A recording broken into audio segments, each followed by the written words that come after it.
Bonsoir à tous. Eh bien, nous pouvons encore prendre juste quelques minutes pour encore un tout petit passage du livre du ciel de Luisa Picaretta, puisque aujourd'hui c'est vraiment la fête du couronnement de la Vierge Marie et le passage juste après, celui que nous venons de lire, eh bien, traite vraiment de l'amour que Jésus a pour sa maman. Alors vraiment, nous allons le faire de tout notre cœur, nous allons le méditer tous ensemble dans la divine volonté de Jésus.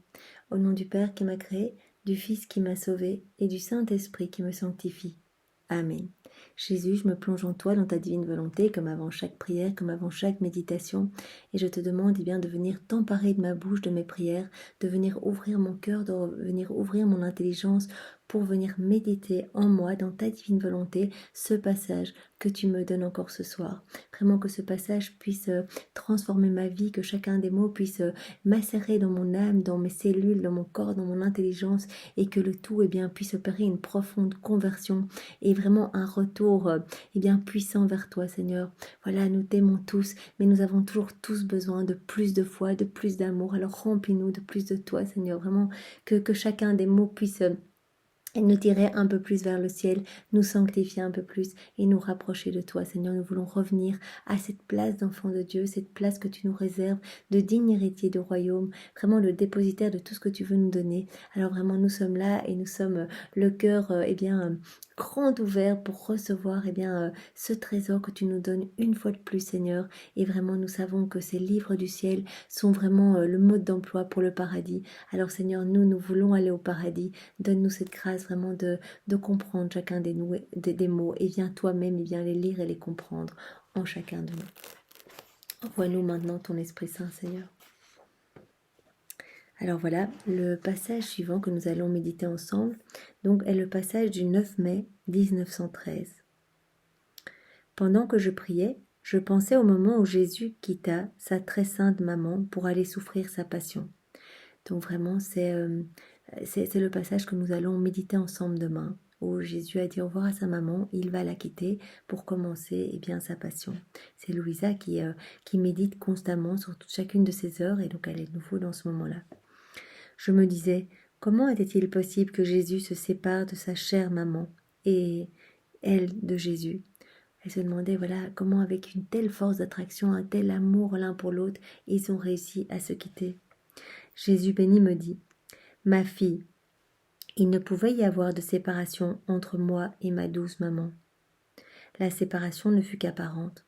Nous savons que la Vierge Marie était imbibée dans la divine volonté. Voilà, depuis sa conception, elle avait reçu les puissances de grâce, les torrents de sainteté, de divinité. Elle a reçu par grâce ce que Jésus est par nature, et elle a vécu, mais seconde après seconde, dans la divine volonté.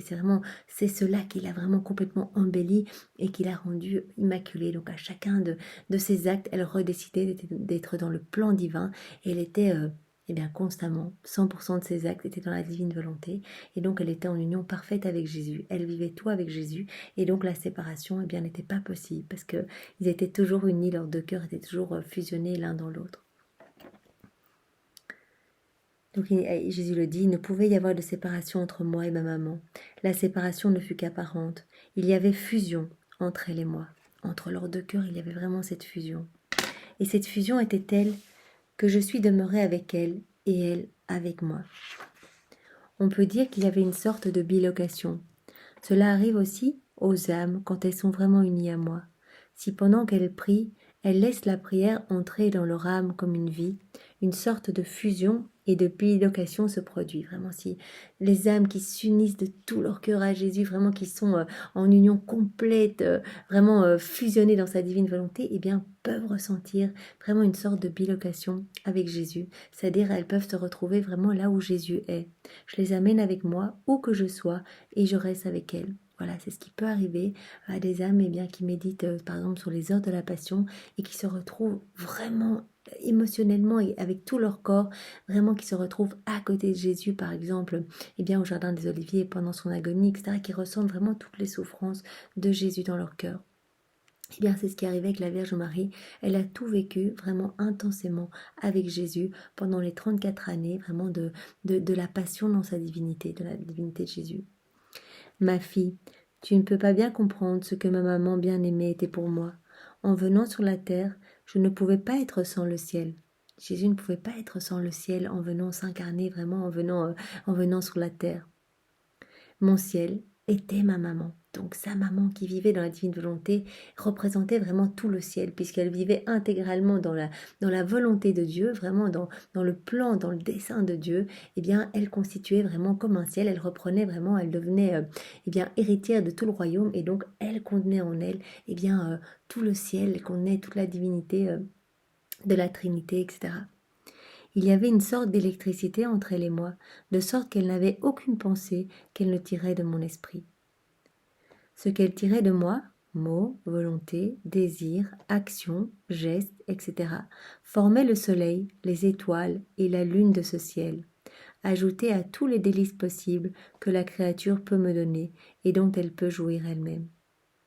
Oh, comme je jouissais dans ce ciel, comme je me sentais récompensée pour tout. Vraiment, Jésus trouvait vraiment ses délices dans le ciel que recréait sa maman par chacun de ses actes dans la divine volonté.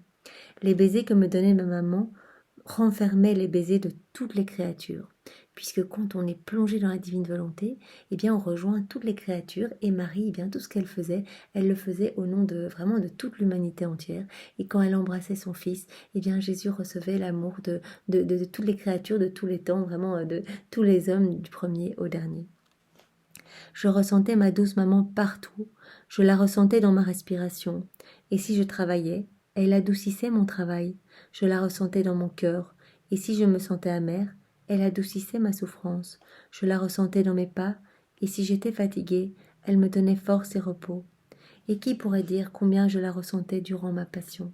Pendant toute sa passion, eh bien Marie a vraiment été là et a tout vécu avec Jésus. À chaque coup de fouet, à chaque épine, à chaque blessure, à chaque goutte de mon sang, je la ressentais, accomplissant sa fonction de vraie maman. Vraiment Marie, vraiment se fusionnait à Jésus et refaisait, réparait toutes les mauvaises actions, embaumait le cœur de Jésus, vraiment apportait un baume réparateur sur chacune des plaies, un baume consolateur, des baisers, des caresses, sa tendresse, vraiment sur chacune des plaies de Jésus, ses bénédictions. Donc vraiment, Jésus l'a ressenti à chacune des secondes de sa passion. Ah, si les âmes me retournaient tout, si elles tiraient tout de moi, donc il dit vraiment, si les âmes se plongeaient toutes dans ma divine volonté, combien de ciel et de mer j'aurais sur la terre. Parce que nous aussi, nous pouvons vraiment, si nous nous plongeons complètement en Jésus, que nous nous abandonnons vraiment au plan divin, que nous vraiment nous lui laissons nos volontés, que nous lui donnons l'autorisation complète et bien d'agir à travers nous, de tout faire en nous, à travers nos paroles, nos regards, nos actions, nos pas, nos respirations, nos mouvements conscients et inconscients, et bien vraiment dans cet abandon total. Jésus pourrait retrouver en nous vraiment le ciel de la divinité et pourrait vraiment trouver en nous les mêmes réconforts que sa maman lui donnait. Vraiment, il le dit, si les âmes me retournaient tout, si elles tiraient tout de moi, c'est-à-dire imbiber en moi dans ma divine volonté, combien de ciel et de mer j'aurais sur la terre. Eh bien, si nous voulons vraiment apporter du réconfort à notre Sauveur, vraiment lui permettre de se reposer dans nos cœurs de tant d'offenses, vraiment de toutes ces méchancetés du monde. Jésus l'a dit, moi je trouve vraiment du repos dans les âmes qui réparent au nom de tous, vraiment qui sont tellement imbibés en moi que vraiment tout leur mouvement est une sorte de réparation. Et ces âmes me redonnent tout l'amour que les autres ne me donnent pas, me redonnent la gloire que tous les autres ne me donnent pas, refont toutes les paroles, les actes, les pensées, vraiment elles refont tout par leur simple fait de vivre, elles refont tout et elles réparent au nom de tous. Et je peux vraiment trouver dans ces âmes du repos, du réconfort, et vraiment je trouve en ces âmes un tabernacle de consolation et d'amour.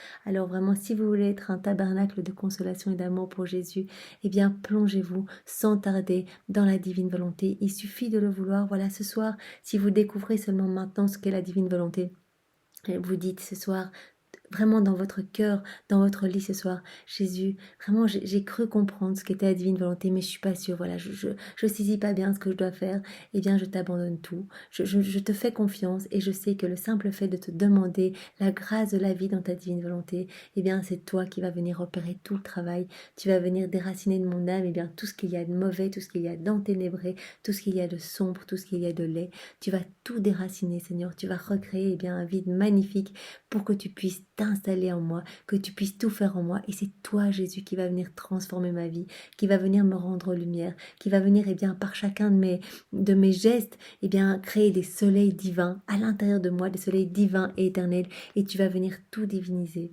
Donc vraiment, merci Seigneur, je te fais confiance et je te donne tout ce que je suis et tu as la parfaite autorisation pour agir sur tout ce que je suis chaque jour de ma vie jusqu'à ma mort et je prends l'engagement tous les matins de te réoffrir toute ma journée. Ça s'appelle l'acte préalable, vraiment de réoffrir notre journée au Seigneur, chacun de nos actes, tout ce que nous sommes, voilà, tout ce que nous faisons comme prière le matin. Nous demandons vraiment à Jésus de venir dans tout ce que nous sommes et tout au long de la journée, nous allons prendre également cet engagement de te réappeler. Seigneur, donne-nous vraiment la grâce de la souvenance pour que nous puissions, à chacune de nos actions, nous rappeler de t'appeler. Parce qu'un acte fait dans la divine volonté est tellement puissant au niveau spirituel, c'est tellement fou ce qui se passe que ce serait bête d'en louper, quoi.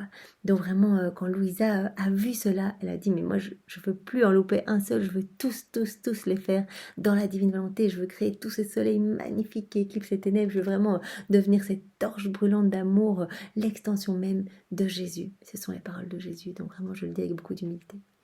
Et bien voilà, je vous souhaite vraiment une belle nuit dans la divine volonté et soyez tous bénis. On se voit demain.